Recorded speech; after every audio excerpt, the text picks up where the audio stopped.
जाते यमराज के थे। यमराज के पास गए, यमराज भी घबरा गए कि मांडव आ गए। पहले आदमी शराब को भारी डरा तो कि कोई शराब ने दे देवे, कोई शराब ने दे देवे। और अब गांव में वो सबसे खास कहावत है, ये कोई डिंडू में शराब दे देवे। बोलो गलत तो नहीं है?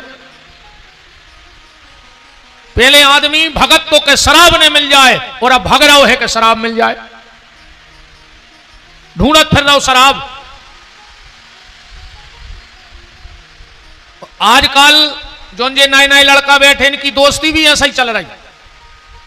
जे एक दूसरे से कहते हैं तुम्हें दोस्ती की कसम है अगर ने पियो तो। अच्छा कछु कछु कहते हैं कि ने पियो तो हम मरो मो देखो। हम सांगरे ने भैया ना हम गरे पे लात धर देते कि काल मरत सुहा भाई मर जा दारू खुट्टा तुमसे भाई विधि क्या है मुझे बताओ। दो लोगों से कभी दोस्ती मत करना, एक गाली वारे से और दूसरों प्याली वारे से। आजकल नए नए लड़कों में एक जा खराब भाभी बन के रह गई, वे एक दूसरे से गाली दे के बात करत दोस्ती में। हाँ, और इतनी गंदी गाली का मां बहन की गाली देते एक दूसरे को। अब हमें क्या बताओ, अगर तुम रात के 11 बजे और बाप ने कहूं जोर से पूछ लाई कि काय भैया कहां हते अबे तक, तो तुमने बाप से बोलो वो बंद कर दो। बोलो जा हालत है आज के लड़कों की नहीं है। तुम अपने लड़का को जोर से नहीं डांट सकत, ना बोले ही नहीं तुमसे। अब फिर ये बैठी एक बात हमारी कान खोल के सुन ली थी जीवन में, अगर चाहत हो कि तुम्हारी औलाद अच्छी न करे। अगर कभी पिता पुत्र को डांट रहा है और अगर वहां मां खड़ी है तो चुपचाप खड़ी रहो, कभी अपने लड़का की पीछे नहीं लिखो जिंदगी में ना। वही जना तुम्हारा लड़का तुम्हारे हाथ से न करेगा, कहा वो खुद दम बंद जे कि अब तो मम्मी है पापा मोह चले सो चलो तेरे। कभी भी अगर पिता पुत्र को डांट रहा है तो मां को कभी अपने पुत्र की पीछे नहीं लाओ चाहिए। चाहे फिर अकेले में समझा दे कि पापा यहां डांट दो, लेकिन पिता के सामने नहीं। आज की जा हालत है कि बाप की नहीं सुन रहा आदमी। अच्छा मनो एक बात है, आदमी भज्जा भज्जा की नहीं सुन रहा हो, पति पत्नी की नहीं सुन रही, पत्नी पति की नहीं सुन रहा हो, पड़ोसी पड़ोसी की नहीं सुन रहा हो, बाप बेटा की नहीं सुन रहा हो, और विपिन बिहारी को पैसा देकर सुन रहा हो, ऐसे बसकारे में सुन रहा हो। नहीं, आज के समय में को नहीं सुन रहा हो, फिर भी आदमी बसकारे में छत्ता लगा कर सुन रहा हो। जा हमारे लाने बहुत बड़ी कृपा है ठाकुर जी, ऐसा ही बनाएगा जोर है। और का तुमोरे हमारी नहीं सुन रहे तो घरे हमें सुनने पर फिर ऐसे तुमोरे हमारी सुनत रहो। सीतानाथ भगवान की बात चल रही थी, गाली वाले से और प्याली वाले से दोस्ती मत करो। आजकल दोस्त दोस्त गाली दे के बात कर रहे। अरे सगे बाप तुमने बोल वो बंद कर दो, और दोस्त तुम्हें मां बहन की गाली दे रहे हो, तुम घरे में हाथ डाले फिर रहे। का बिल्कुल ये आत्मा मर गई तुम्हारी। जो तुम्हें मां बहन की गाली दे रहा है वो तुम्हारा दोस्त हो सकता है। आज के बाद अगर ऐसो कौन दोस्त होए और तुम्हें गाली देवे तो सबसे पहले तो उचट के मुंह में लात मार दो के 2-3 दांत तो टूट जाए। वो खबर तो रहे कि हमने कोई गाली दी थी जो जब कुआ करो दांत। और उसी दिन से उस दोस्त से दोस्ती खत्म कर देना। और एक प्याली वारे से दारू खोर से दोस्ती न करिए। तो महात्मा मांडव जैसे ही पहुंचे यमराज के दरबार में, यमराज घबरा गए। महात्मा आप बोले धर्मराज लाओ तुम्हारा बही खाता, हमें देखना है कि 7 दिन हम किस अपराध के कारण सूली पे रहे। चित्रगुप्त तुरंत बही खातो ले आए। उसमें लिखा था कि जब तुम 3 साल के हते तो एक कांटे से तुमने तितली के पंख पे 7 छेदे करे थे, वो कारण तुम सूली पे टंगे रहे। मांडव ने कहा धर्मराज तुम्हें पता है 3 साल का बच्चा जानता है कि पाप क्या है पुण्य क्या है। लाओ आज हम तुम्हारे कानून में बदलाव करते हैं। बोले क्या?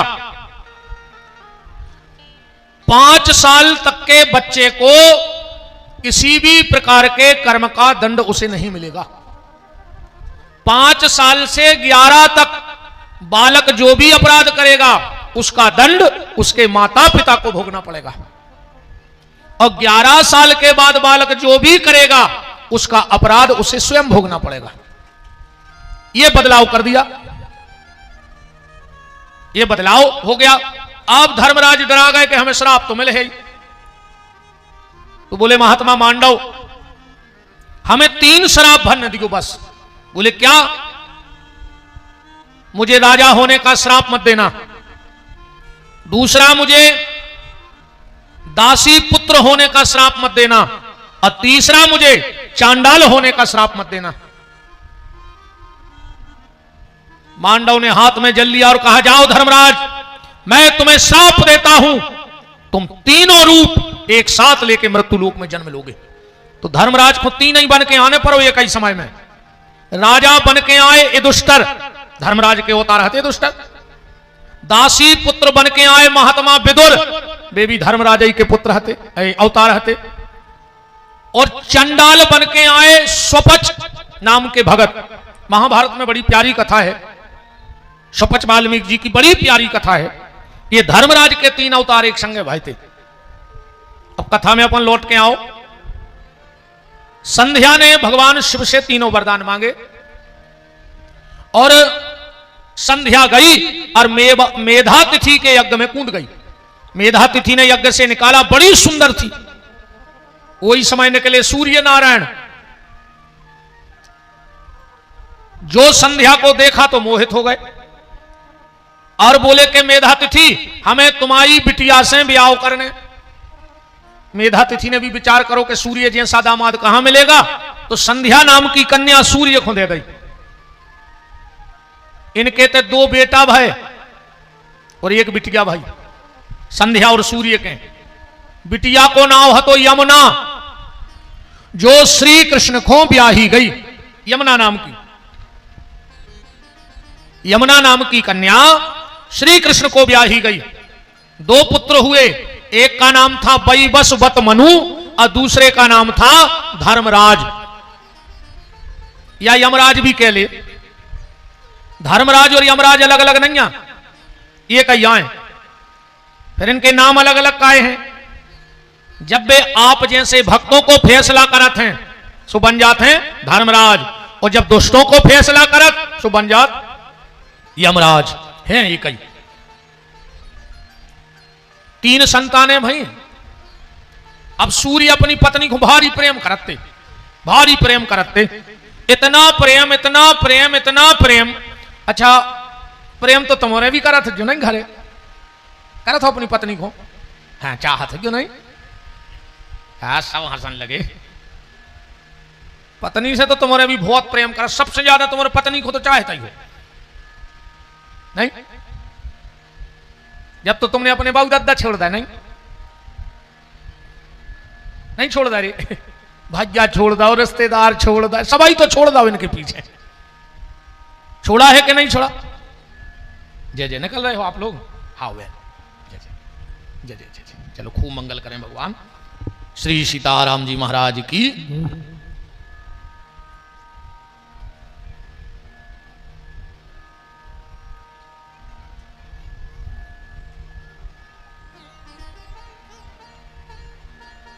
संध्या परेशान हो गई पति के प्रेम से।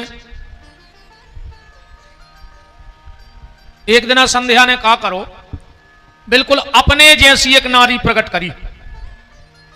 जहां संध्या की छाया पड़ रही थी उते एक बिल्कुल अपने जैसी नारी प्रकट करी। और संध्या चली गई जंगल में भजन करवे। सूर्य ने सोचा कि यही मेरी पत्नी है, तो उसी के साथ रहने लगे। तो इनके यहां एक पुत्र हुआ छाया से, जिसका नाम पड़ा शनिदेव। एक दिन शनिदेव ने अपनी बड़ी बहन को मार दी लात यमुना को। सूर्य को आ गई गुस्सा और बोले, जा शनि, तूने अपनी बड़ी बहन को लात मारी है, जा तू लंगड़ा हो जाए, तेरा पांव टूट जाए। तो शनि को पांव टूट गया, ये लंगड़ा है शनि। एक दिन आए नारद जी। सूर्य नारायण बोले कि नारद जी, कछु दिन से हमारी पत्नी को स्वभाव बदल गओ। नारद जी बोले कि पत्नी को स्वभाव नहीं बदलो। बोले फिर? बोले पूरी पत्नियां बदल गई, जा तो है नकली, असली तो गई जंगल में भजन कर रही। सूर्य नारायण ने बहुत ढूंढा पर कहीं भी संध्या नहीं मिली। लौट के आए नारद जी से, बोले कहां है संध्या? इस संध्या को पता लग गया कि हम पति ढूंढ रहा हूं, सुबह घोड़िया बन गई। ध्यान से सुनो जो कथा, वो घोड़ी बन के भजन करने लगी तो सूर्य नारायण घोड़ा बन गए और 12 साल संध्या के संग घोड़ा बन के रहे।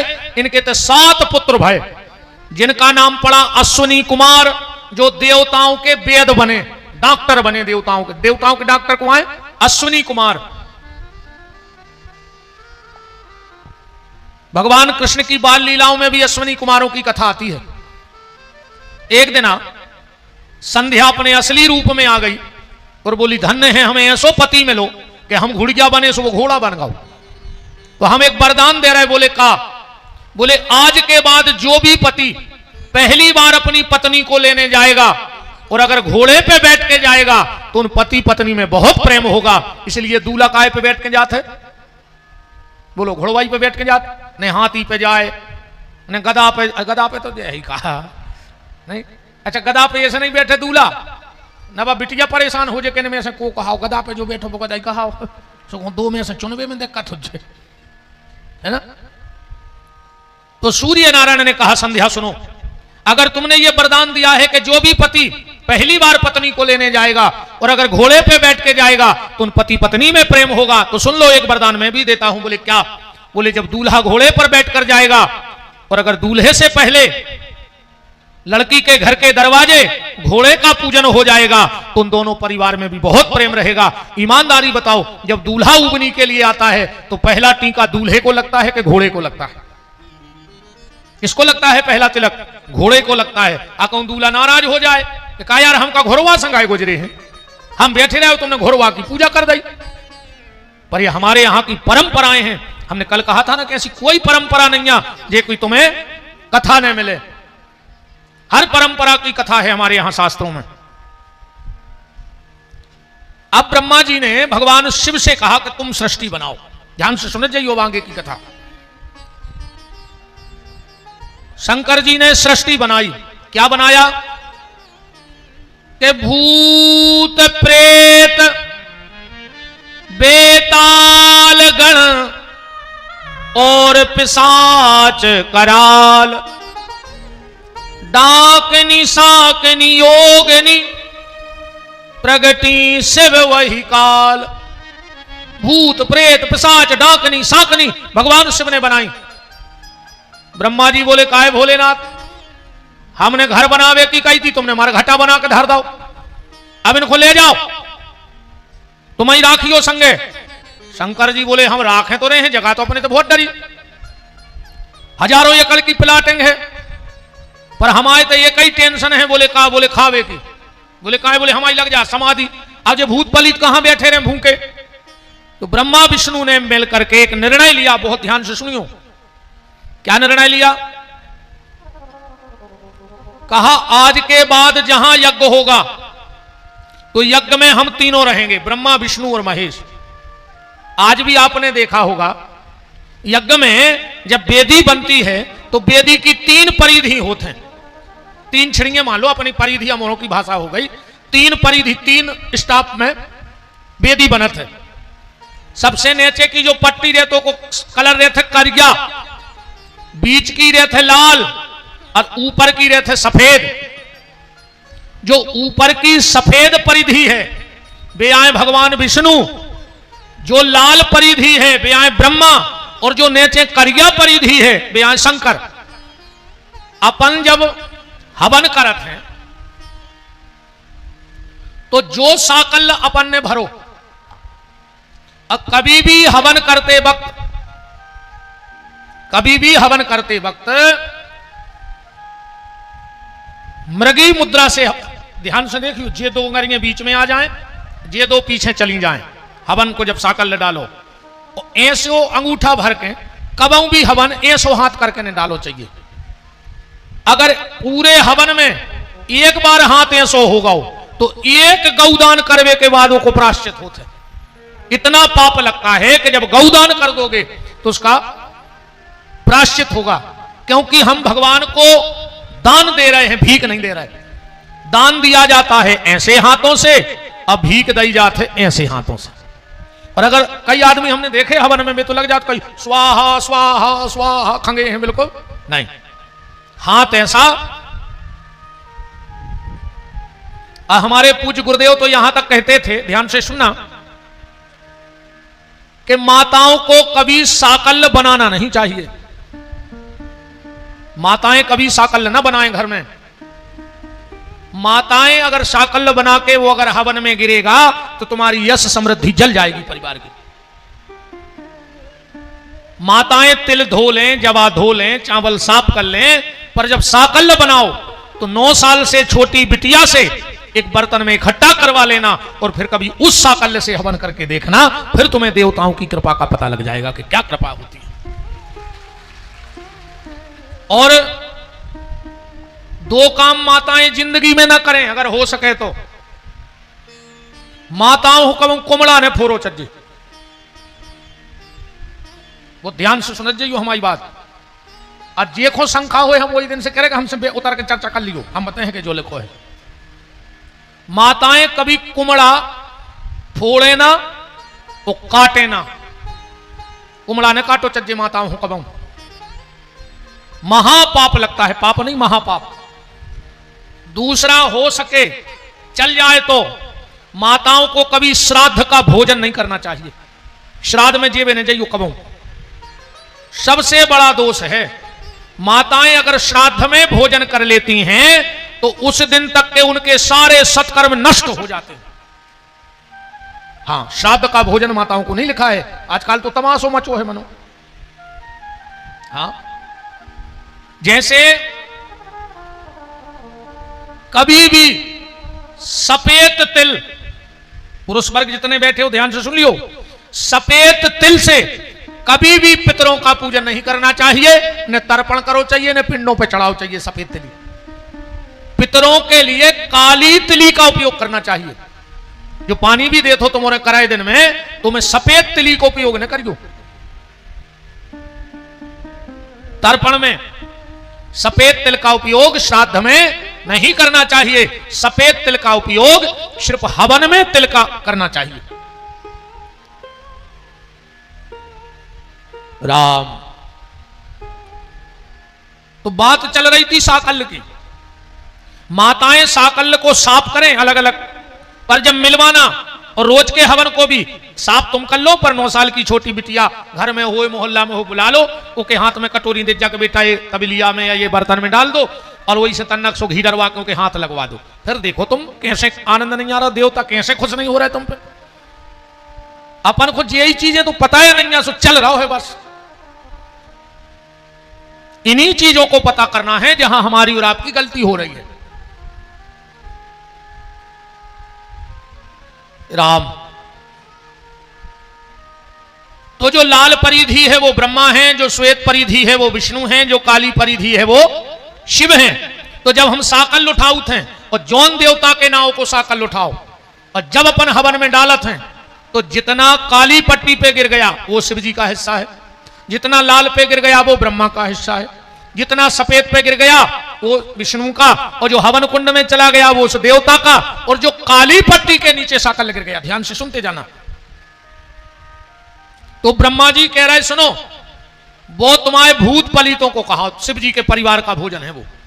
इसलिए कभी आपके घर में यज्ञ होवे, हवन होवे, तो एक रात के लाने वो जगह को वैसे ही छोड़ दियो। क्यों? जब ब्रह्मा ने कहा कि वेदी के चारों तरफ जो साकल गिरजे है वो तुम्हारे भूत पलितों को कहाओ, शंकर जी अपने भूत पलितों से बोले करे सुनो अब ठीक रहे, जे के हवन हुए सो चले जाएंगे। भूत पलित बोले हम जात होते तो आदमी हवन करवा तो हम भगा भी तो हवन करवा रहा हो भाई, भूत पलित ने आवे पूजा पाठ करवा रहे। अब भूत बोले हम तो ऐसे भी नहीं जा सके, बोले काहे? बोले जहां हवन यज्ञ होत उते हनुमान जी चौकीदारी में खड़े होत, और उनके तो हमारे नाव से डरात कि भूत पिशाच निकट नहीं आवे, ओ महावीर जब नाम सुनावे। आज यार भजन काहे पढ़ रही बोले, हम तो हारत सिवाय राम राम राम। तो शंकर जी बोले फिर भूत पलित बोले हमारे वो साकल खा तो ले, हम ले आवे आप हो जाने पर। तो शिव ने कहा ठीक है, आज के बाद जिसके घर में हवन पूजन होगा उसके घर के रात में हम उसके घर में जाएंगे और जो भी वहां साकल्य पड़ा होगा उसका तेज उठा करके हम लाएंगे। इसलिए जिसके घर में यज्ञ होता हवन होता है उसके घर में रात में भगवान शिव जरूर पधारते हैं। तो जहां जहां हवन करवाओ कबो घर में तो एक रात के लाने बजेगा वैसे ही छोड़ दियो। नहीं तो आदमी का करत है हवन भाव वो तुरंत कहीं उठाओ कपड़ा सो पोंछ पांच के बाद जगह अब फिर हो गया काय बोले कहीं तो पंगत बैठने अब भाई। पर उतनी जगह को मेरा निवेदन है कि छोड़ देना, उतनी जगह को छोड़ देना। चलो भैया हमारे जटाशंकर धाम से जो वहां पूर्ण व्यवस्था चाहे सरकार के आदेश से हो चाहे ऊपर वाले सरकार के आदेश से हो, हमारे अभिनव शर्मा जी तहसीलदार साहब उपस्थित हैं, खूब खूब मान है बराजिएगा। बोलो वृंदावन बिहारी लाल की। तो बात समझ में आ गई। जब रात में घर में हवन हो दिन में तो एक रात के लिए उस जगह को वैसे का वैसा छोड़ दो और दूसरे दिन फिर उस जगह की साफ सफाई करो। और अगर तुमने दिन में साफ सफाई कर ली और रात में जब भोलेनाथ आएंगे और अगर तुमने उनके परिवार का भोजन व्यर्थ खराब कर दिया तो तुम भी पाई पाई को तरस जाओगे। ये भगवान भोलेनाथ कहते जाओ भूतों से कभी यही के हिस्सा को खाओ तुम्हारे, तो उस घर में अलाय बलाय जरूर आती है। ब्रह्मा विष्णु महेश ने ऐसे व्यवस्था बनाई शिव जी के परिवार की। अब इसके बाद अब थोड़ी सी चर्चा हम इन विषयों पे करें कि भगवान शिव को भस्म क्यों लगती है, भगवान शिव के प्रसाद को पाना चाहिए कि नहीं पाना चाहिए। देखो प्रसाद का इतना महत्व है, इतना महत्व है प्रसाद का। यहीं से चर्चा को प्रारंभ कर लें। प्रसाद में 3 शब्द हैं, प्रा, सा और दा। प्रा माने प्रभु, सा माने साक्षात और दा माने दर्शन। साक्षात प्रभु का दर्शन ही प्रसाद का दर्शन है। प्रसाद लड़के लेना चाहिए, वैसे न मिले तो लड़के लो, पर प्रसाद लेते वक्त इस चीज का ध्यान रखो कि वो जमीन में न गिरे। जब आप प्रसाद देखो, मान के चलो हम प्रसाद लेने गए और सामने वाला बांट रहा है, उसने हाथ भरा प्रसाद का, उठा लिया, अब वो मेरा हिस्सा हो गया, मेरे लिए निकाला है। अब अगर मेरे हाथ में देते वक्त वो जमीन में गिर रहा है तो ये बांटने वाले को दोष नहीं है, लेने वाले को दोष लगेगा। बात समझ में आ गई? बांटने वाले को दोष नहीं लगेगा, तुम्हारे हिस्से का लिया और जितना अब गिर गया अब वो तुम्हें प्रायश्चित करना पड़ेगा उसका। इसलिए प्रसाद में कभी भी जबरदस्ती भीड़ आराम आराम से ले लो। जब तुम 4 घंटे से बैठे हो तो 2 मिनट और सही। प्रसाद का इतना महत्व है, इतना महत्व है। कली काल में कई भक्तों को प्रसाद के कारण भगवान का दर्शन हो गया, कई भक्तों को। 3 कारण, 3 कथाओं से हम आपको प्रसाद की महिमा से जोड़ रहे हैं। पहला कि प्रसाद का क्या महत्व होता है। जगन्नाथपुरी, जगन्नाथपुरी को तो सब जानते हैं, जगन्नाथ के भात खो जगत पसारे हाथ। जब भगवान जगन्नाथ जी को भोग लगता था तो एक पात्र में भगवान को भोग लगने के बाद भगवान की थोड़ी सी जूठन जगन्नाथ जी की, जगन्नाथपुरी के राजा के यहां जाता था प्रसाद। और जब राजा प्रसाद ले लेते थे फिर सबको बंटता था। पुजारी का नियम था कि भगवान को भोग लगाए और तुरंत राजा के प्रसाद लेके जाते थे। एक दिन राजा के कुछ मित्र आ गए। अब मित्र आए तो राजा बैठ गया चौपर खेलने, और उसी समय पुजारी जी आ गए प्रसाद लेके। बोले महाराज जगन्नाथ जी का प्रसाद। राजा ने कहा बाद में खा लेंगे, एक तरफ रख दो, अभी हमारा दाव चल रहा है। पुजारी जी को बड़ी गिलानी हुई कि बताओ, हम भगवान की सेवा छोड़कर प्रसाद देने आए और इस राजा को इतना टाइम नहीं कि भगवान का प्रसाद ले ले, इसको चौपड़ पहले लग रही है। मन ही मन निश्चय कर लिया कि अब मैं कभी राजा को प्रसाद देने नहीं आऊंगा। ऐसे राजा को क्या प्रसाद देना जैसे प्रसाद लेने का टाइम ना हो। पुजारी जी चले गए और यहां जैसे ही राजा की चौपर बंद भाई और जो सब मित्र गए और जो नजर पड़ी वो प्रसाद पे कप गौ राजा के धिक्कार हमारे लाने। बताओ, हमने इन दुष्टों के संगे आज भगवान के प्रसाद को अनादर कर दो। अब तो राजा को बड़ी चिंता, राजा को लगो के हाथ काट के फेंक देवे अपने दो आज। पर अब देह में आसक्ति भी है, आदमी खुद के खुद से हाथ काट भी नहीं सकत। राजा 2 दिन दरबार में ही नहीं गए, 2 दिन राजा दरबार में नहीं गए। मंत्री ने पूछा, राजा साहब 2 दिन से आप दरबार में नहीं आ रहे?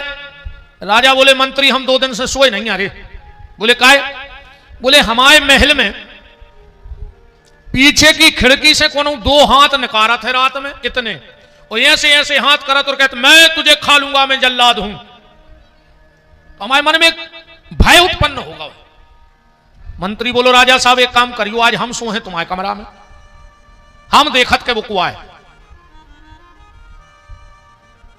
राजा की जगह मंत्री राजा के बिस्तर में सो गया। राजा गुप्त द्वार से गए अपने ही कमरा में, और जंगला में से 2 ही हाथ निकाल के और हाथ हिला के बोले मैं तुझे खा जाऊंगा। मंत्री ने उठाई तलवार और एक ही झटके में दोनों हाथ काट दिए, और जैसे ही हाथ कटे राजा चीखा। मंत्री अंधेरे में आवाज से पहचान गया कि ये तो महाराज हैं। लाइट जलवाई, बोले महाराज आप तो कह रहे थे कि राक्षस है। राजा बोले मैं ही वो राक्षस हूं जिसने जगन्नाथ जी के प्रसाद का अपमान कर दिया, मुझसे बड़ा राक्षस कौन हो सकता है। इसलिए मैंने अपने दोनों हाथ ही कटवा दिए। और जैसे ही राजा के 2 ही हाथ कटे, आधी रात में भगवान जगन्नाथ जी ने पुजारी जी को जगाया। बोले पुजारी पुजारी पुजारी। बोले क्या बात है? बोले जल्दी जो प्रसाद लेके जाओ राजा के लाने। पुजारी जी बोले प्रभु हम नहीं जा रहे, वो राजा ठीक नहीं, उन्हें आपको प्रसाद नहीं लाओ। भगवान बोले तुम राजा नहीं समझे, वो तो कुसंग में फंस गए तो। और उसने अपने आप को वो सजा दी है कि खुद के दोनों हाथ काट डाले उसने। पुजारी जी बोले जब हाथ कट गए तो प्रसाद कैसे ले है? बोले तुम लेके तो जाओ। और जो पुजारी जी प्रसाद लेके गए और जो जगन्नाथ जी का प्रसाद राजा के सामने आगे बढ़ाया, मानो राजा के हाथ कमल के फूल की तरह बाहर निकल करके आ गए हों। राजा ने प्रसाद लिया और भगवान ने पुजारी जी से कह रही थी कि राजा के वे कटे 2 ही हाथ हमें चाहिए। पुजारी जी वो थाल में रखकर 2 ही राजा के कटे हाथ ले आए। क्या करना है इन हाथों का? बोले हमारे बगीचे में गड्ढा खोद के दबा दो। राजा के 2 ही हाथ गड्ढा खोद के गड़ा दे गए। वहां एक पेड़ हुआ जिसका नाम है मरुदोना पुष्प। आज भी आप पता करना पुरी में उसमें रोज 2 फूल खिलते हैं। और जब भगवान का पूरा श्रृंगार हो जाता है जगन्नाथ जी का, तो वो दोनों फूल जगन्नाथ जी के दोनों हाथों पर सजा दिए जाते हैं। फोटो में देखना, आज भी यह प्रसाद की महिमा है प्यारे। इसलिए प्रसाद को कभी व्यर्थ मत जाने देना। दूसरा भाव प्रसाद का गोस्वामी तुलसीदास जी का जगन्नाथ जी के यहां का भाव। गोस्वामी तुलसीदास जी गए जगन्नाथपुरी दर्शन करने, और जो दर्शन किया तो वहां के पुजारी ले आए प्रसाद तुलसीदास जी को कि प्रसाद लो। तुलसीदास जी ने कहा हम प्रसाद नहीं लेंगे। बोले क्यों? बोले हम ऐसा नहीं ले रहे प्रसाद कि अगर हम प्रसाद ले हैं तो हमारी आदत है कि हम बिना भोग लगाए खाते नहीं है, और हम तुम्हारे भगवान को झूठो अपने राम को खुआ नहीं सका। कहा जो हस्तपद विहीन ने जे के हाथ ने पाओ काय को भगवान हमने भोग दें, हम अपने राम को ने दें। तुलसीदास जी का नियम था। हम तो कहते भैया ज्यादा ने कर पाओ तो तुम्हारे तो ही नियम ले लियो साहुन से, ज्यादा कछु ने कर पाओ तो 2 नियम तो बना ही लियो ऐसे पुराण से। पहलो नियम बता के खाऊ ने और धो के पीऊ ने। ठीक, बता के खजो धो के पीजो तो कर ही सकत। जब घर में भोजन की थाली आवे, थाली उठाइयो, घर में जहां भगवान रखे हुए वह थाली ले जाइयो, भगवान को बता दियो और फिर बैठ के खा लियो। तो नियम तो कर सकत। बता के भर खान लगो भगवान को कि ले प्रभु तुम्हारी कृपा, तो सब भगवान की कृपा से खा रहा है। आदमी तब तक खाता है जब तक उसका वहां खाता है, वहां खाता बंद सुते डॉक्टर कह देते कि कोलेस्ट्रॉल बढ़ गओ, तेल खटाई बंद, मानो तो खातो बंद। डॉक्टर के शक्कर ने खज्जो मर जाओ, काश तो खा तो बंद दिया होगा उसते उते उते से तो वो सम्मत स्वकट का वो का कटा थे थाने से का कटा थे भज्जो का चुकिया थे ऊपर चाकू मुनाव नहीं आ रहा हो वारंट नहीं है कोर का चुकिया थे कोर्ट को सम्मत सम्मन हाउ तुम्हारे जान गए हम नहीं पता मन वो कटका होते से समझ लीजिए। वारंट तो जो ना कट है सो तो मौका ही नहीं मिले है सोच भी को फिर तो घर के सोचते हैं कि अब कितनी शक्कर गलवाऊं ने कहाँ कहाँ चिट्ठियां दुआओं ने वारंट कटवे के बाद अपन को नहीं मिलने मौका वो तो फिर रिश्तेदारों में मिलने अच्छो चकाचक महीनों से बुली खा सको सुको दद्दार अच्छो मार गो बस कारो तो कटकाओ ये तो वहां सब बात है आओ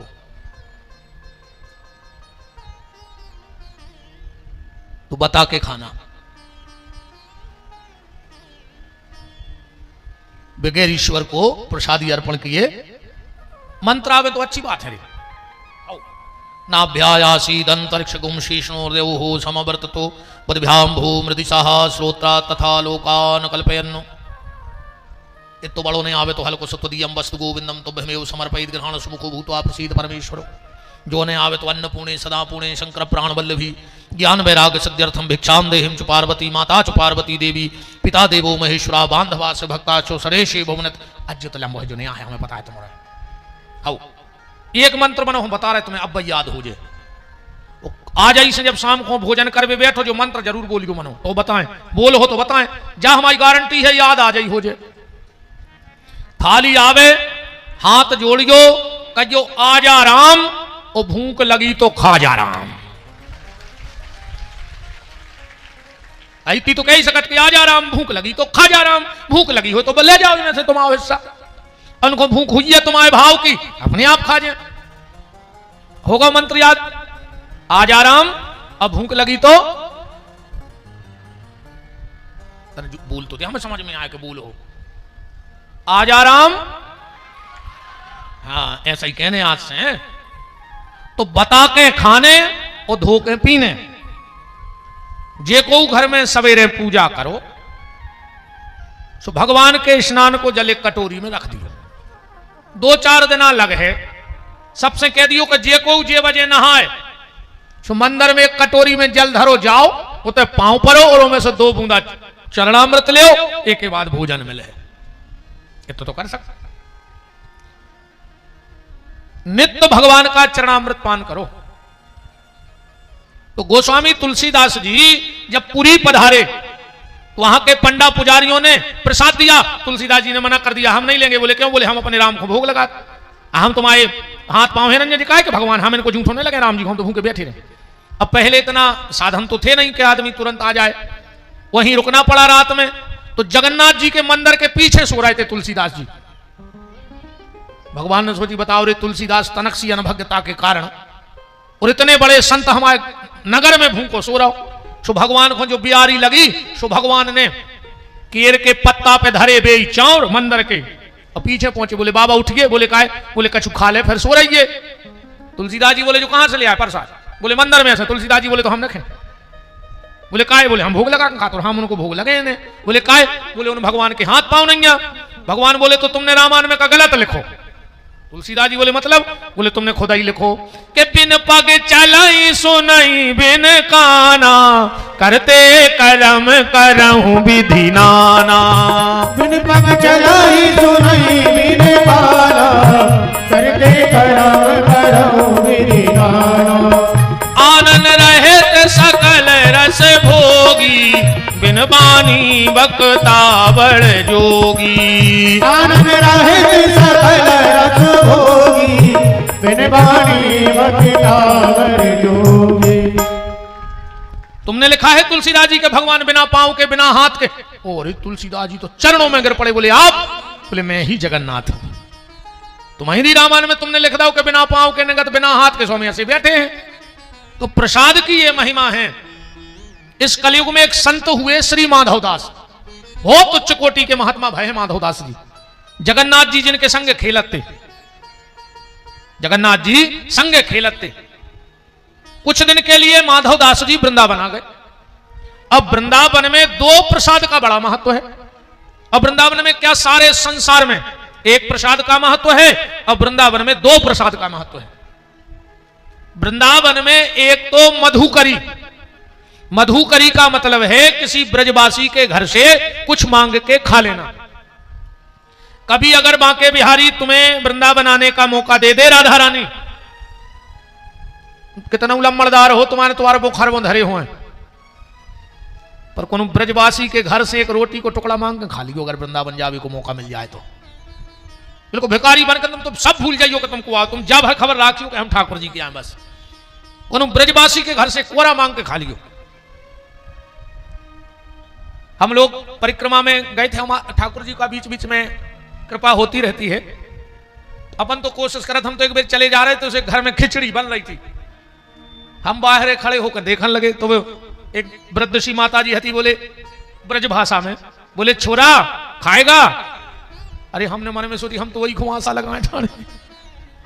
हमने पत्ते पे इतनी सी खिचड़ी ली और परिक्रमा में पाते हुए आगे चले गए। जब जाते हैं जब कहीं ना कहीं से चाहे, हम तो कहते तुम तो एक कोरा डाल दे हमारी झोली में, मनु देव ब्रजवासी के यहां से मधुकरी मांग के खाना, उस दिन तक के तुम्हारे कई जन्मों के पापों का अंत होना है, सारे पाप मिट जाएंगे उसी दिन।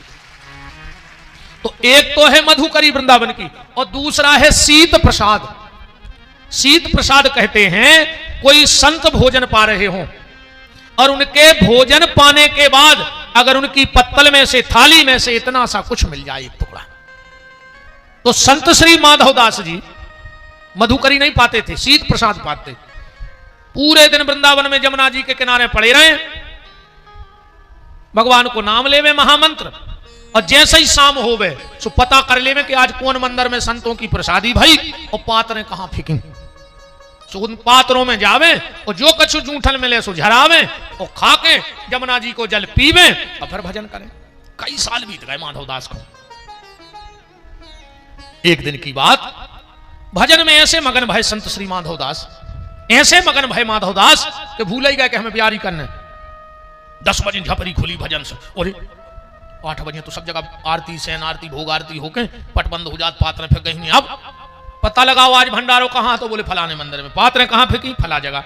दौड़ के गए, पात्रों में से जूठन जमाई तो पूरा कोरा भर और मुंह में दे गए, और जो मुंह में कोरा दो माधवदास ने, वो खबर आ गई कि हमने तो भोग नहीं लगाओ भगवान को आज। वो जूठन पे भोग लगाते माधवदास, आज तो हमने भगवान को भोग नहीं लगाओ। आंखों में तर तर सुबह बह रहे माधव के, मुंह को कोरा मुंह में देगा। अब अगर उगल रहे तो संतों की प्रसादी आए, और कहूं गुटक रहे तो भगवान भूखे रह गए।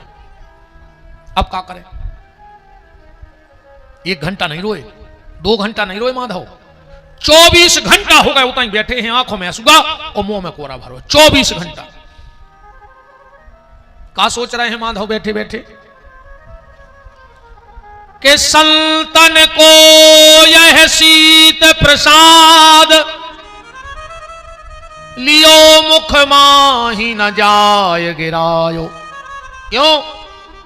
के लीलत लाज लगे मन में, के मन मोहन को नहीं भोग लगायो। भई गति सांप छछूंदर की, सांप अगर धोखे से छछूंदर को पकड़ ले, अगर गुटक जाए तो सांप मर जाता तुरंत, और अगर उगला रहो तो वो छछूंदर अपने शरीर से कछु ऐसो तत्व छोड़त है कि सांप तुरंत अंधेरा हो जाता। सुनने पता नहीं लगे अब तो सांप कैसी का, तो भाई ने उगल पा रहा है, नहीं निगल पा रहा है, तो सांप पता है क्या करता है, फिर पानी में जाकर छछूंदर छोड़ा था डूब के। तो आज माधवदास की भी यही हालत हो गई।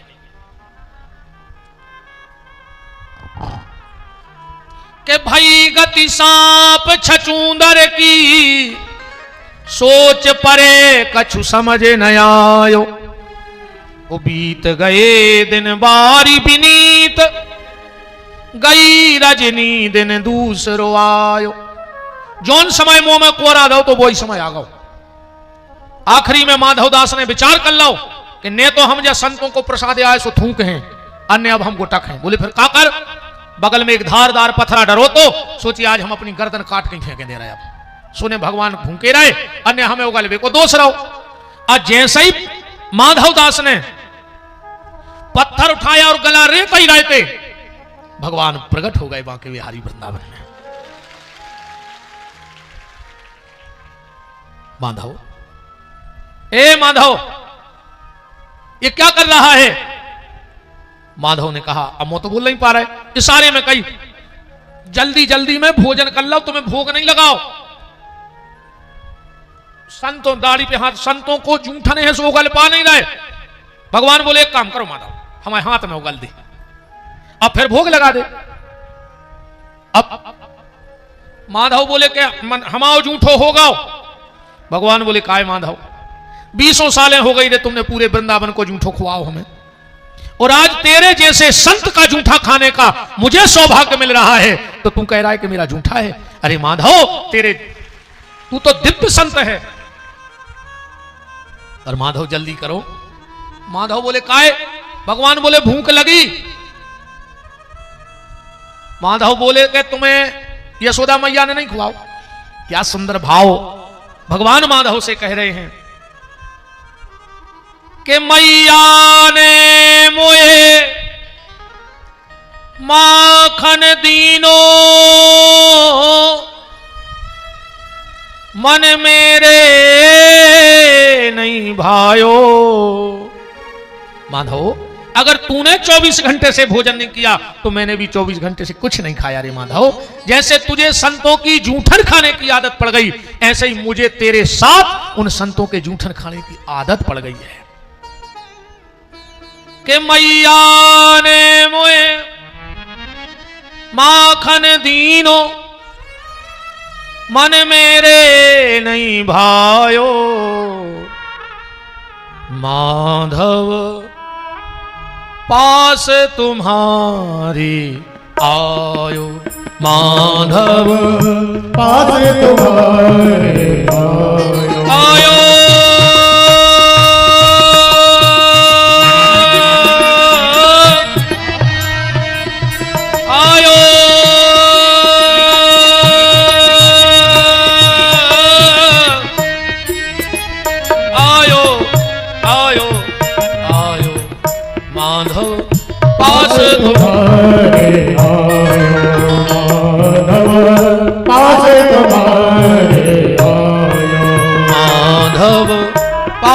तुम्हारे आयो,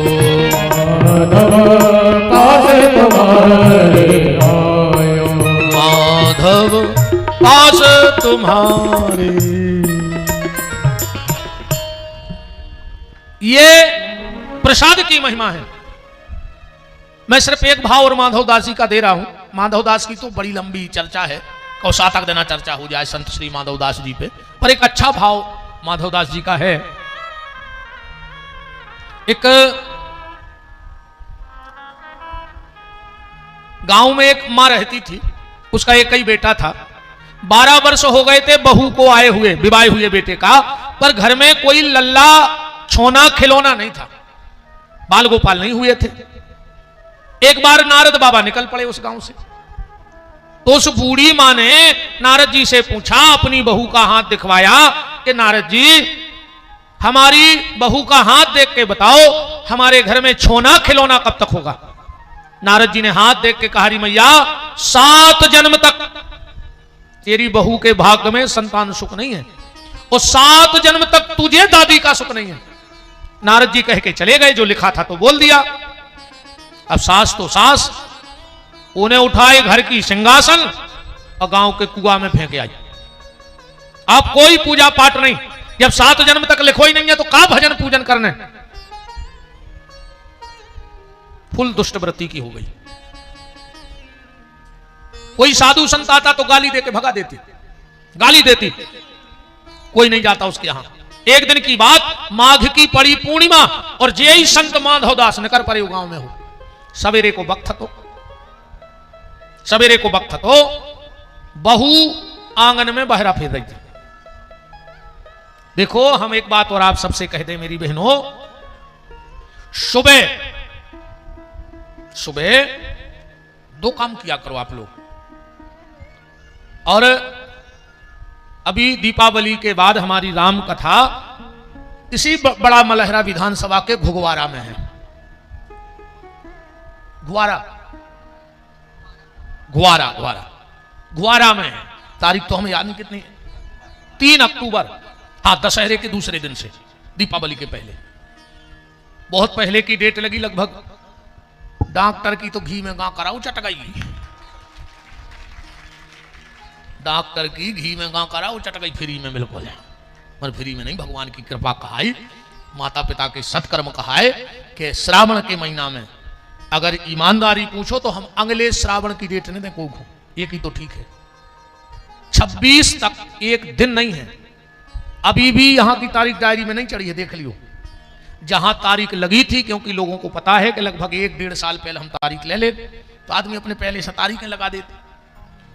अचानक से कथा कैंसिल हुई, हम हटा में थे, वो डॉक्टर साहब पहुंच गए, हमने कहा 10-12 दिन में अगर तैयारी कर सको, तो डॉक्टर साहब बोले गुरुजी 10-12 दिन तो बहुत है, आप तो कल से कहो तो हाओ, क्योंकि जिसके मन में भोले की लगने लग जाए उसको 10-12 दिन बहुत होते हैं, उसके लिए तो एक पल भी भोले के बगैर रहना मुश्किल हो जाता है। 2 काम सवेरे से करन लगो, जितने दिन तक अबे कथा है, और अगर तुम्हें फायदा नहीं लगे तो वो कथा में खड़े होकर कहियो जा बात हमसे कि गुरुजी तुम महाराजगंज आए थे और महाराज होके झूठी बोल गए। सुबह उठो, सबसे पहले 1 लोटा जल भरो, कुल्ला नहीं करना, मंजन ब्रश नहीं करना, 1 लोटा जल भरो और अपने घर के दरवाजे सींचो, घर के दरवाजे, और झाड़ू उठाओ, सबसे पहले झाड़ू अपने घर के बाहर लगाओ। कभी भी हम लोग पहले भीतर झाड़ू लगाते हैं, और सबसे पहले चाहे 5 झाड़ू घर के बाहर फेरो, फिर भीतर झाड़ू लगाओ। और तुलसी के नीचे कभी दिन में बुझा हुआ दिया नहीं रखना चाहिए, उस घर की रिद्धि सिद्धि धीरे धीरे खत्म होने लगती है। अक्सर करके आप अबे कोनो घरे चले जाते, जे के घरे दिया धरो जात हो जाए, वो दिया तुलसी के नीचे मिले है। कभी भी सूर्य की किरण तुलसी में से निकल के बुझे हुए दिए में नहीं पड़नी चाहिए घर में। जिसके घर में सूर्य की किरण तुलसी को पार करके बुझे हुए दिए को लगती है, उसके घर का मुखिया परेशान होता है, कमाने वाला परेशान होता है। और अगर घर का कमाने वाला परेशान होगा तो बाकी परिवार वाले सुखी कहां से रहेंगे। इसलिए वो दिया उठाओ और उठा के अलग रखो, और फिर शाम को जला के रख दो, रात भर रखो रहने दे, पर 2 काम ये करो, 1 लोटा जल डाल के पहले झाड़ू बाहर लगाओ और तुरंत फिर वो दिया हटा लो। इतना काम जरूर करना, तो फिर देखो जीवन का क्या आनंद बनता है। छोटी छोटी बातें, छोटी छोटी क्रियाएं हमें परेशान करती हैं, क्योंकि हमें उनका पता नहीं है। पहले अबे भी गांव में फिर भी बहुत अबे कुशल है, कृपा है भगवान की। अपने ते जो पहले सबसे सियानी माता रहती, सवेरे उठती और उठ के उरेन डारती। उरेन तो जाना तुम तनक सो गई, तुमने जाना तो उरेन का इसके? हाँ जाना थे, अपन बुंदेलखंडी आदमी है। उरेन। अच्छा, फिर एक प्रश्न उठा थे कि जब पूरी पृथ्वी पवित्र है, बहुत गंभीरता से विचार करियो, जब पूरी पृथ्वी पवित्र है, सब पृथ्वी ठाकुर जी की आए, तो जब पूजा करते हैं तो गोबर को चौक है पूरा, बिना चौक पूरे बैठा दे ठाकुर जी को। कोई भी मंगल काम करो तो चौक जरूर पुर है। अरे मंगल अंगल तो ठीक है, मरवे में चौक पुरत, पहले तुम्हारे घटा में ढड़ो रहे गोबर से, फिर मरे को पारत, फिर जिंदा को तो चौक पुर है। बोलो है ऐसा कि नहीं? क्यों? कभी विचार किया? पृथ्वी पूरी पवित्र है, पर जहां तुम्हें पूजा करनी है, पाठ करना है, बैठना है, मंगल कलश रखना है, गृह प्रवेश कराना है, नी खुदवाने, कुआ खुदवाने, तो गैया के गोबर से उतनी जमीन काय लीपी जाती। तो अपने तो पहले रेन डराती जी, तो तुम्हारी बात है का बताएं, ढूंढत रज्जू का है पृथ्वी में ऐसो दोष, ये उतनी जगह शुद्ध करने पड़ा जितने में अपन पूजा करने पड़ा। उरेन डरती, घर की जो सियानी माता होती, उठने पात तो को उर्वा चौकपुर देती, मतलब घर से जे को निकले ओ रेन की खबर करें रहियो। कौन रेन की? जोन रेन में तुम भगवान से वचन लेके आए थे कि हम तुम्हारा भजन करें, सुबह को खराब न हो जाए, इसे सवेरे से रेन पे नजर पड़ जाए और ओ रेन की खबर बनी रहे। तो बहु बहरा फेर रही थी, कथा न भूल गो, इतनी आती अपन। और माधवदास जी आ गए, दरवाजे खड़े हो गए, बोले भवती भिक्षाम देही। बहू के कानों में शब्द पड़े, दौड़ के आई, बोले महाराज लगत है तुम हमारे क्षेत्र के नहीं, बोले काय? बोले हमारे 10-20 किलोमीटर के तो एक बाबा जी नहीं आते हमारे घर है। काय सो सबको पता है कि हमारी सास दुष्ट है, तो हम तुम्हारे हाथ जोड़ रहे हैं, हमारे घर से भाग जा। माधव बोले नहीं नहीं नहीं, जे के घरे खड़े हो गए भिक्षा तो तहीं चलिए। बहू बोली महाराज हमारी सास बड़ी दुष्ट है। बोले बनी रहने दो, अपन हो तो भिक्षा से मतलब है। बहू दौड़ के गई, कछु भिक्षा ले आई, ले महाराज। माधव बोले नहीं नहीं, सास तो भिक्षा तो तुम्हारी सास ही दे है। महाराज बहुत दुष्ट है बा, हम नहीं चाहत के हमारे घरे माग की पूने और कोनो संत को अपमान हमारे दरवाजे हो जाए, इसे आप जब भिक्षा ले चले जाओ। बोले नहीं नहीं बेटा, भिक्षा तो तुम्हारी सास ही दे है। और जो दूसरी आवाज लगाई भवती भिक्षाम देहि, ये बस सास लगा रही थी भीतर चौका, एक हाथ में लाई थी तबलिया, एक में लाई थी पोता। तो कपड़ा होगा क्या पोता ही के? जो कानों में आवाज पड़ी भवती भिक्षाम देहि, हमारे दरवाजे संत, एक हाथ में पोता एक में तबलिया, दरवाजे आई और जो माधव को देखो आंखें लाल, पूरी ताकत से पोता लेके माधव के मुंह पे मार दो। माधव की आंखें लाल। बोले तूने मुझे पोता दिया है, मैं तुझे श्राप देता हूं, भगवान तुझको भी पोता ही देगा। तूने मुझे पोता दिया है, मैं तुझे श्राप देता हूं, भगवान तुझको भी पोता ही देगा। जहां 7 जन्म तक औलाद ने होने थी, 9 महीना वादो घर में तो प्यारो बाल बच्चों भाव के हम तुम्हें कहा बताएं। सास बैठी बैठी मूड पटक रही कि क्रोध में पोता दो, सो इतनो प्यारो बाल बच्चों भाव, और कहूं श्रद्धा से वो बाबा के पांव पकड़ रहे होते तो घर में ध्रुव प्रहलाद हो गए होते। एक दिन अरे वो पोता हमें मिल गया जो माधव के मुंह पे मारो, सो माधव ने वो पोता ही उठा ला, चलो कछु तो मिलो। अपने तो भिक्षा में कौन पैसा मांगे थे, जगह भिक्षा दिया उन्हें पोता देता, वही बहुत है। तो वही कपड़ा उठा के झोली में धर लो। एक दिन वो पोता मिलो, उसे पूछी का हाल चाल है। वो पोता की कहानी सुनी इन शब्दों में। पोता कह रहा है महाराज धन्य है सतपुरुषों का संग, के धन्य है सतपुरुषों का संग, बदल देते जीवन का रंग। मैं पोता, वो अपनी कहानी सुना रहा है, मैं पोता रोता था पहले पड़ा कीच के बीच, अंग अंग सड़ते गलते थे धर्म कर्म सब नीच, बना में पूर्ण पाप का अंग। अच्छा पोता कोई तय काम है, सवेरे फेरो नरदा कर फेंक दो, भेना करें दिन भर में माछी। बताओ चाहे कोई आरती तो उतारत नहीं है दिन भर। मैं पोता रोता था पहले पड़ा कीच के बीच, अंग अंग सड़ते गलते थे धर्म कर्म सब नीच, बना में पूर्ण पाप का अंग, धन्य है सतपुरुषों का संग। बोले फिर? बोले माधव दास जी गए सो गली में बह रही थी एक नदिया, सुनने वो छबो छवाओ, पोता ने रगड़ रगड़ के धोला उसको कि निर्मल जल से तन मेरा धोया करके सो मन प्रीत, उन कल पड़ी मेरी उज्जवल काया जैसे थान कटा नवनीत। हम ऐसे होगा जैसे नई थान के हुए, अच्छों ने सुखा के घड़ी बना के धल लो। फिर बाबा जी पहुंचे आश्रम, उदना आश्रम में ने हतो पहला बाबा जी को बनाने थी फूलबत्ती, सुनने हमें छील मारो कि कर कमलों से बना फूल सा, हमारी फूलबत्ती बना लेंगे कि कर कमलों से बना फूल सा, और दिया घिरत में डाल। संसार में हते सो नारदा पे डरे रहते, बाबा के संगे लग गए सो घी के डिब्बा में कूद रहा कि कर कमलों से बना फूल सा, दिया घिरत में डाल, और मान सहित में मंदिर पहुंचा देखा ठाकुर द्वार। आरती में बैठ के पहुंचे रे फिर हम बाबा के चक्कर में। और तो वो पोता कह रहा हो अपने भी जल जला है। बोले कैसे? बोले झूला करूं आरती ऊपर, और गड़ोर करें गुणगान। आज गड़ोर जी बजा तो अपन झूल रहा है कि झूला करूं आरती ऊपर, गड़ोर करें गुणगान, और मेरे उजाले दर्शन देते हैं भगवान।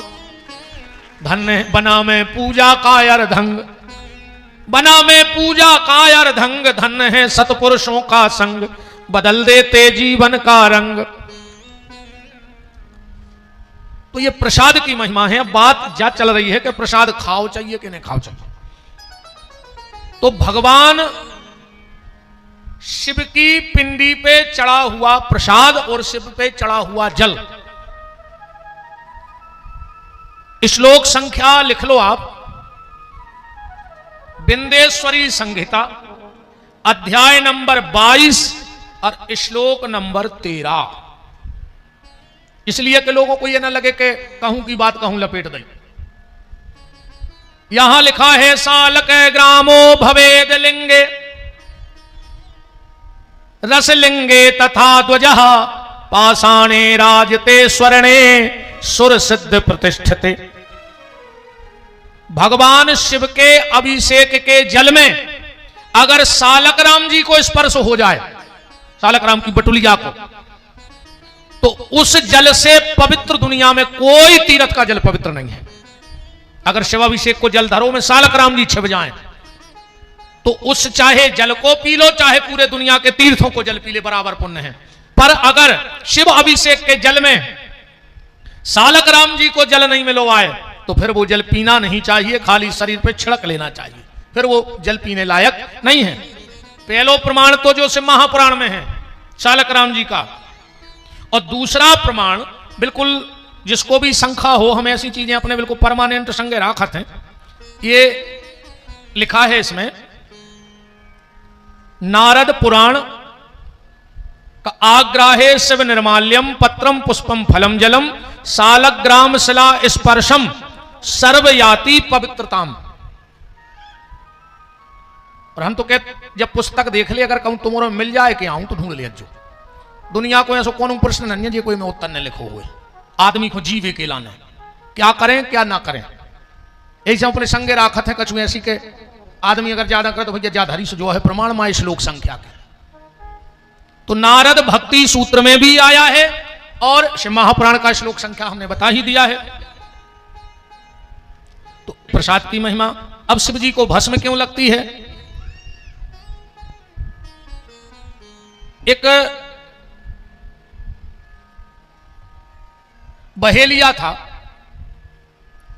बड़ा भोला भाला। एक बार एक संत के पास गए, बोले महाराज कछु ऐसा उपाय बता दो कि हम शिव जी को रोज चढ़ाएं और हम पे वे प्रसन्न हो जाएं। महात्मा का पता कौन मस्ती में हते, बोले तुम एक काम करो चिता की राख चढ़ाने लगो शंकर जी को और रोज नए मुर्दा की राख। बोले ठीक, वो जम गई। अब वो कोई एक ही काम, उन्हें सब काम धंधे छोड़ के ने रोटी की चिंता ने पानी की, वो तो 10-50 गांव में जो पता करे कि को कबे मार रहा हो को कबे मार गाओ, वो तो सवेरे जाए और चिता की राख भरे और शिव जी को चढ़ा देवे। हम कछु कथाएं जल्दी जल्दी है बता रहे, विस्तार में नहीं जा रहे। 12 वर्ष हो गए वो रोज चिता की भस्म चढ़ात महाकाल बाबा को। भगवान महाकाल ने विचार करो कि परीक्षा करें तो वास्तव में के मन में है कि एक दिन इतनो पानी गिरो के कहूं चिता की राख ही नहीं मिली, जो शाम को घरे आओ मुंह उतारे। पत्नी बोली दिन भर होगा भोजन कर ले। पति बोलो कि तुम्हें तो पता है कि जब तक हम शंकर जी को चिता की राख नहीं चढ़ा तो भोजन नहीं करत। पत्नी बोली एक काम करियो कल डबल चढ़ा दियो। पति बोलो तो कल भोजन भी डबल कर ले। जब भजन डबल हो सका तो भोजन डबल नहीं हो सका। हम बिना चिता की भस्म चढ़ाएं भोजन ने कर। पत्नी ने सोची धिक्कार हमारे लाने कि हमारे पति को भोजन नहीं हो पा रहा। पत्नी का मतलब है जो पति को पतन से बचा करके उसके धर्म की रक्षा करके परमात्मा से मिला देवे। पर आजकल तो अब मैडम होने लगी, मैडम जो दिन भर पति को बजाएं डम डम डम सो मैडम। और अंग्रेजी में कहते हैं wife, this is my wife. दिन भर कैंची से पति की काटे लाइफ। और घर वाले की तो बागत भाई है अंग्रेजी में, घर वाले को कहते हैं हज बैंड, और बैंड माने होते हैं बाजे। सो इनके लाने घर बार किलो हंसबे को बाजो आए। पहले भाई खिलौना नहीं आता तो वो में चाबी भर दे वो कर तो कड़ कड़ कड़ कड़ कड़ कड़ कड़ ऐसा ही तुम्हारे यहाँ बैठे इनको जितनी चाबी भरी नहीं जो जितो नगा रही तुम उतना ही नग रहे नहीं तो खिलौना बे रही हो। बहेलिया की पत्नी बैठी बैठी बोली के उपाय मिल गओ भस्म चढ़ावे को। बोले का? बोले हम रोटी बना के पीपर पे बांधे दे रहे और फिर अपन हम बैठे जा रहे कुटिया में, तुम आगी लगा दे सो हम बार के मारे जे। सो तुम जब चिता की राख शंकर जी को चढ़ा के लौट के रोटी खा ली को कुछ मुंह से नहीं घर वाली मर रही के का कहने लगो तो जल्दी रोटी बनाओ और मर जाओ। हम तो चिता की राख चाहे। उसने भोजन बनाया, बाहर वृक्ष पे बांध दिया। इसने पत्नी को कुटिया में प्रवेश कराया, बाहर से कुंडी लगाई और आगी धर दी। चिता जैसे ही ठंडी भाई 2 ही मुट्ठी में राख भरी और मंदिर पहुंचो तो का देख रहे हो है कि उते एक महिला बैठी है और जब पास में गौ सो देखो कि हमारी पत्नी बैठी, कहने लगो तुम्हें तो हम झुपड़िया में बारे आए थे, तुम कहां आ गई? पत्नी बोली नाथ जैसे ही तुमने आगी लगाई एक बाबा प्रकट भाव गरे में सांप डरो तो त्रिशूल लाए तो उन्हें हमें उठा के और मंदिर में रख दो। पति ने हाथ जोड़े बोले तू धन्य हो गई, मैं 12 साल से भस्म चढ़ा रहा हूं और भस्मधारी भोलेनाथ ने दर्शन तुझे दे दिया, धन्य है तेरे पातिव्रत धर्म को। अब तो ये जोर जोर से महाकाल की पिंडी में सिर मारने लगा, भोलेनाथ मुझे भी दर्शन दो वरना आज मैं मर जाऊंगा। शिव जी पिंडी फाड़ के प्रकट हो गए और बोले बहेलिया मैं तुझसे और तेरी पत्नी से बड़ा प्रसन्न हूं, मैं वरदान देता हूं जो भी पुरुष नित्य भगवान शिव की पिंडी को भस्म चढ़ाएगा उसे पत्नी का वियोग नहीं सहना पड़ेगा, और जो भी पत्नी नित्य भगवान शिव को जल चढ़ाएंगी उनको पति का वियोग नहीं सहना पड़ेगा, भस्मी मिला करके। हाँ अगर देखो तुम्हारे पतिदेव का स्वास्थ्य गड़बड़ रहता हो, दवाई काम ना कर रही हो, तो आप एक लोटे में थोड़ी सी भस्म मंगा लेना, बाजार में मिलती है चिता भस्म, बनारस के द्वारा जो आती है, उसको थोड़ी सी डाल के शिवजी को जल चढ़ाने लगो तो तुम्हारे पतिदेव के रोग दोग दूर हो जाएंगे। बोलो वृंदावन बिहारी लाल की।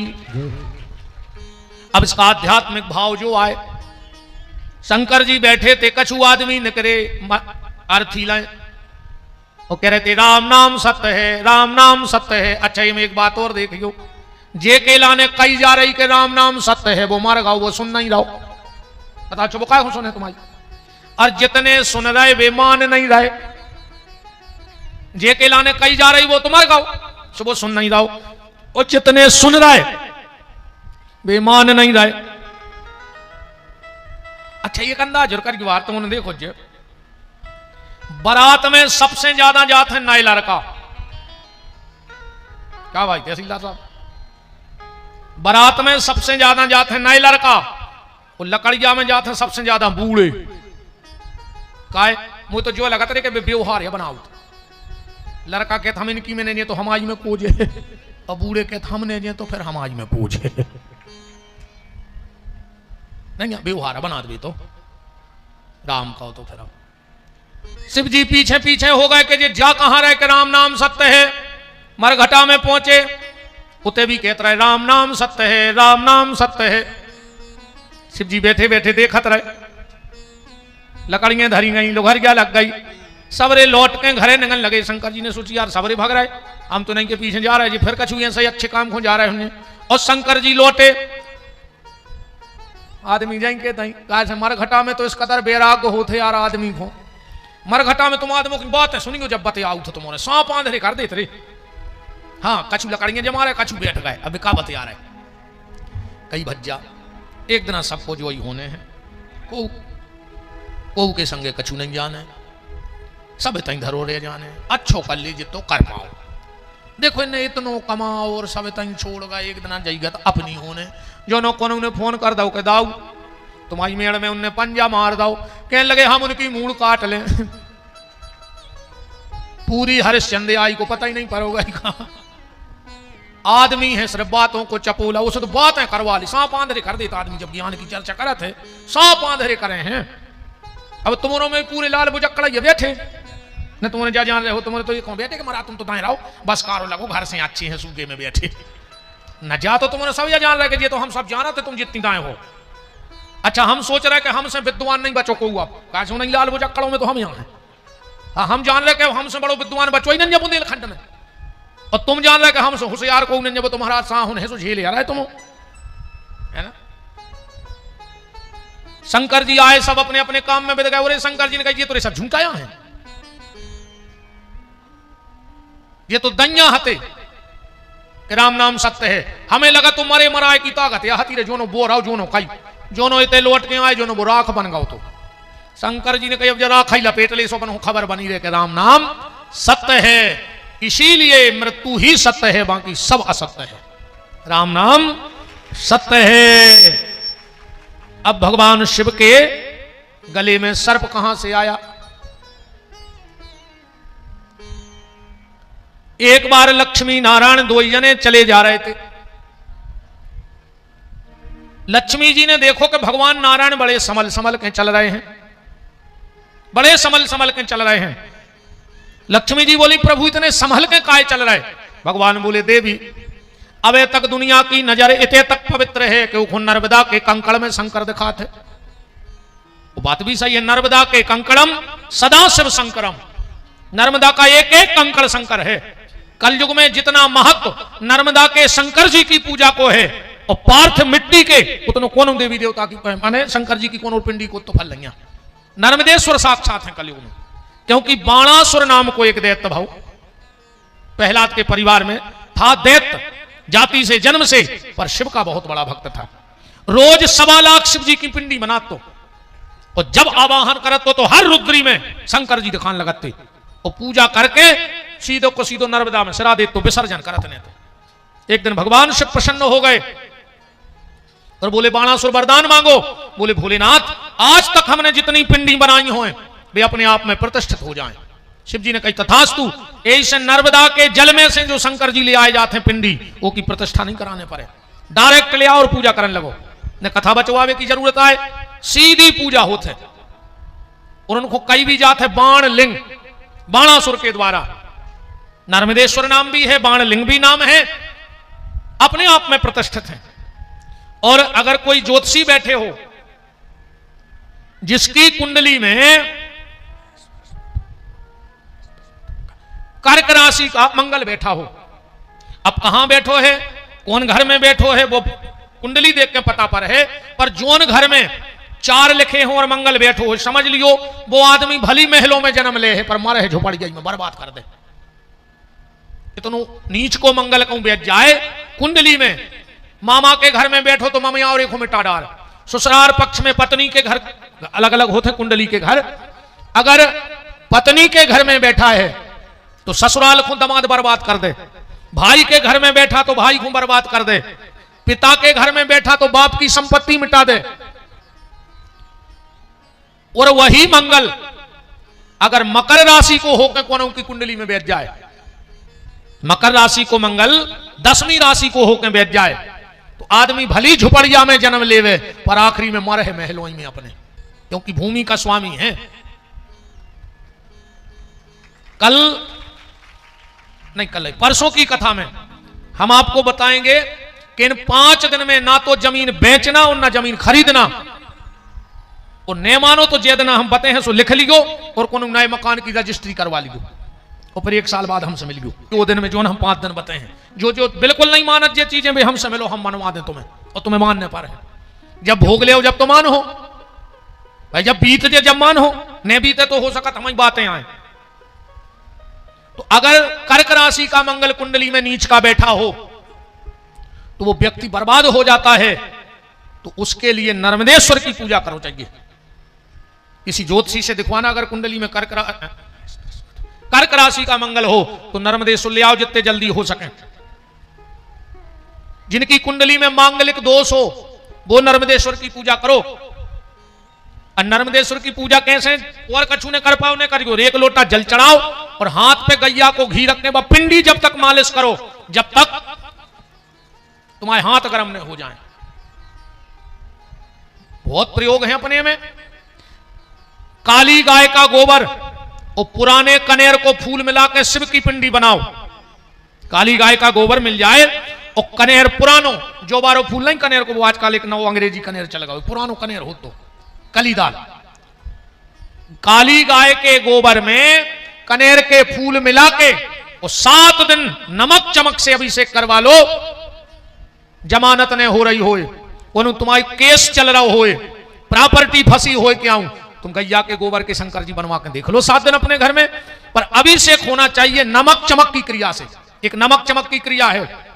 हम ज्यादा तो अभिमान से नहीं कह रहे, पर अपने गुरुदेव के चरणों की कृपा से कह रहे हैं कि 7 दिन पूरे नहीं होंगे और जमानत होने पर है। इतना विश्वास है। कई गुरुदेव ने हमारे ऐसे काम करवाए हैं, बनवाए हैं उन्हें, हमने देखा है।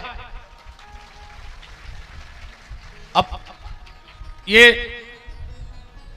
शरीर से अब गुरुदेव नहीं रहे इस दुनिया में, पर जब उनकी जो भी वो करते थे, अंजनी का इष्ट था उनको, माता अंजनी सिद्ध हो गई थी हमारे गुरुदेव को, और उनकी ये क्रियाएं थी। कई बार हम लोगों ने देखा कि हवन नहीं हो पाओ और वही आदमी ने आके पूर्णाहुति करी जो उनके लाने अनुष्ठान करे गए थे। तो मांगलिक दोष जिसकी कुंडली में हो, नर्मदेश्वर की पूजा करो। बात कहां हती? बात इतने हती कि नारायण चले जा रहे और लक्ष्मी ने पूछी कितने संभल के काय चल रहे। भगवान नारायण बोले, देवी अबे तक दुनिया की नजर इतनी शुद्ध भाई है, देखो नर्मदा के कंकड़ में शंकर दिख रहे, पर मुझे तो हर कंकड़ में शंकर दिखता है, मैं क्या करूं, इसलिए संभल संभल के चल रहा हूं। लक्ष्मी जी बोली, प्रभु ऐसे कैसे हो जाए कि आप पैदल चलो और कोई कंकड़ पे पांव न पड़े, ऐसा हो सकत? इतने से आप रोड तक जाओ तो जो चैलेंज ले सकत कि हमने गिराए तो कौन ककड़ा पे पांव न पड़े, पांव तो पड़े ही, तो कभी ना कभी आपका पैर भी सिर पे पड़ जाएगा। भगवान बोले, देवी नहीं पड़ेगा। बोले क्यों? बोले आज से हम ऐसा शरीर ले लेंगे कि हमारे पांव नहीं रहेंगे। बोले क्या बन जाओगे? भगवान नारायण खड़े खड़े सर्प बन गए, वो सर्प के पांव होता ही नहीं है। और जैसे ही नारायण ने सर्प अवतार लिया और भगवान भोलेनाथ प्रकट हो गए, बोले प्रभु जो तुमने कहा करो, हम पे पांव ने पड़े, तुमने इतनी कठिनाइयों नहीं ले ली, तो आज से हम भी आपको जमीन पे नहीं चलने देंगे। और भगवान शंकर ने वही सर्प उठाकर अपने गले में धारण कर लिया। जो भगवान शिव के गले में सर्प पड़ा है वो साक्षात नारायण है। किस दिन ये लीला हुई? इसी सावन में, श्रावण के 21वें दिन में। सावन का 21वां दिन कौन सा होता है? नाग पंचमी। नाग पंचमी को नारायण ने सर्प का अवतार लिया। तो भगवान शिव ने कहा, प्रभु पूरा 1 महीना तो मेरा रजिस्टर्ड था कि मेरी पूजा होगी, इसमें किसी देवी देवता की, ये में कौन देवी देवता की पूजा नहीं होती, तो होते अब भादवारों में सब कुछ है। ऋषि पंचमी को ऋषि पंचमी, संतान साते को शंकर जी, अष्टमी को कृष्ण, पर सावन में बताओ कौन और की एंट्री हो, तो ये में महीना भर शंकर जी। पर बोले भोलेनाथ बोले कि प्रभु 1 महीना पूरा मेरा रजिस्टर्ड है, पर आज आपने मेरे कारण ऐसी योनि बनाई है, तो आज का दिन आपकी ही पूजा होगी। नाग पंचमी सिर्फ सर्प की पूजा होगी, और उस दिन मुझे, मैं भी आपका पूजन करूंगा। तो नाग पंचमी को सांप की पूजा हो नहीं हो? अब ठीक है, अब कचुके नहीं रहे, बहुत खराब आ गई थी भीतर, उन्हें बता गई बात। वृंदावन बिहारी लाल की जय। रुद्राक्ष, अब हम पूरी कथा को ठिकाने तक ले जाएं। आज की आगे की सारी सृष्टि की रचना हुई, और जब शंकर जी को पता लगो कि ब्रह्मा जी अपनी बिटिया पे मोहित हो गए, तो शिव जी ने बहुत डांटा। अब ब्रह्मा जी कुछ कह तो पाए नहीं, कुछ नहीं कह पाए, पर मन ही मन शंकर जी से बदला लेवे को निश्चय कर लो। तुरंत राजा दक्ष को प्रकट करो, और दक्ष तुम ऐसी कन्या प्रकट करो जो शंकर जी को मोह लेवे। दक्ष ने कही कोई साधारण कन्या की दम नहीं है शंकर जी को मोहवे, उनकी शक्ति को प्रकट करने पर। तो दक्ष ने नवार्ण मंत्र का पहले पुरुष चरण, ज्ञानी जन समझ गए होंगे, फिर तपस्चरण किया, और सती प्रकट भई। उस सती को शंकर जी से ब्याह करवाओ गो, और सती और शंकर जी के ब्याह से अपने तो एक परंपरा बन गई। ध्यान से सुनत जाइयो, अब आपके ते भी हुई है, आज भी अपने ते नियम है, जब बहू घरे आऊ थे पहली बार तो डायरेक्ट तुम्हारे घरे आ जात, बोलो नहीं आत ना? कौन पड़ोसी के उतर है, रिश्तेदार के उतर है, बगल बारे के। अब बताओ रुपया मैंने खर्च करो, बहू मोरी और उतर गई दूसरे के। अरे लक्ष्मी मोरी आए बा, अब उतर गई दूसरे के, ऐसो काय हो? ऐसो शंकर जी के ब्याह से हो रहा। जब शंकर जी सती को लेके जा रहे थे, सो रास्ता में मिल गई लक्ष्मी। बोली काय दादा कहां जा रहे? बोले ब्याह होगा घरे। लक्ष्मी जी बोली अबे तो अकेले बैठे रहते, बार गया तरह जा झेल लगी, अब तुम्हारे घर दूर है नहीं है, सो कहां रहे हो? शंकर जी बोले तो क्या करें? तो लक्ष्मी बोली नानो घर ने बने, सो हम आए तेरा। शंकर जी बोले उसमें फायदा का है? लक्ष्मी बोली हम नियम बना दें जो। बोले का? जो भी बेटी विवाह होकर पहली बार अपनी ससुराल जाएगी, और अगर डायरेक्ट घर ना जाके किसी के यहां रुक करके जाएगी, तो उसे छोड़ने में लक्ष्मी स्वयं जाऊंगी, मैं वचन देती हूं भोलेनाथ। इसीलिए जब बहू आती तो क्या कहता, आज हमारी लक्ष्मी आ रही। और जो ब्याह करके डायरेक्ट चली जाती, शंकर जी बोले वो छोड़ वे कोच है। बोले हमारी लक्ष्मी बोली हमारी बड़ी बहन को लक्ष्मी। तो आज भी कौन कछु गलत करके चलो जाए तो मुंह पे भली ने को के, पर पीठ पीछे कहते को लक्षण आ हुआ है। कहते के नहीं कहते? अगर माँ बाप की देखो, हमारे एक हाथ जोड़ के निवेदन है, अपने बहू दद्दा से, ए बेटा हरो मोरी, अपने बहू दद्दा से हाथ पीरे करवजो, पर अपने बहू दद्दा को मोह कर गया न करियो। ये चीज को विशेष ख्याल राखियो।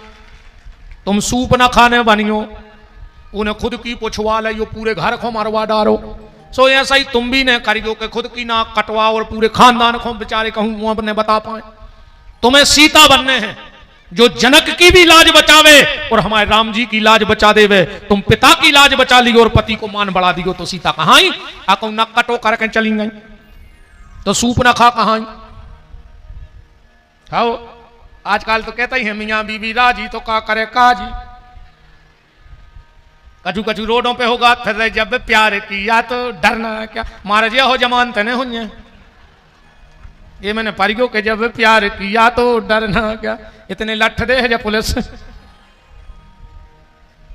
अरे एक और सुन ले रे, जो संग भगत है मोड़ियन को तो भरोसा करियो ही नहीं रे। जो अंदर दद्दा हन पकड़ पाओ खा की वर्दी वारों ने क्या आऊं।